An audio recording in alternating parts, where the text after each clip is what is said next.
अस्सलाम वालेकुम नाज़रीन, आज न्यूज़ में आपको खुश आमदीद कहते हैं। मैं हूँ डॉक्टर हफीज़ अंजुम। डेरा गाजी खान से फयाज मदरानी की रिपोर्ट के मुताबिक नए तैनात होने वाले डिप्टी कमिश्नर मोहम्मद अनवर ने पोलियो टीमों की इंस्पेक्शन शुरू कर दी है।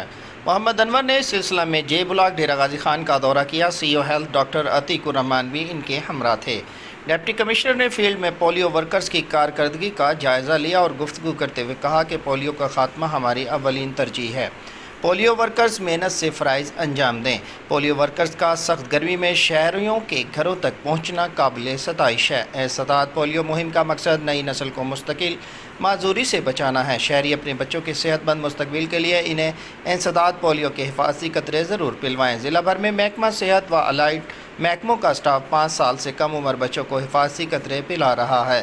डिप्टी कमिश्नर ने कहा कि अच्छी परफॉर्मेंस के हामिल पोलियो वर्कर्स की हौसला अफजाई की जाएगी। CEO health doctor Atiqur Rahman ने ब्रीफिंग देते हुए बताया कि पोलियो वर्कर्स सुबह 7 बजे से डेली का टारगेट पूरा होने तक फील्ड में रहते हैं। रोज़ाना का टारगेट डेली की बुनियाद पर हासिल किया जा रहा है, जबकि मॉनिटरिंग टीमें भी फील्ड में पोलियो वर्कर्स को बाकायदगी से चेक करती हैं। इस दौरान डिप्टी कमिश्नर मोहम्मद अनवर ने जिन बच्चों को हिफाजती कतरे पिलाए गए, इनके फिंगर और इनके घरों की मार्किंग भी चेक की।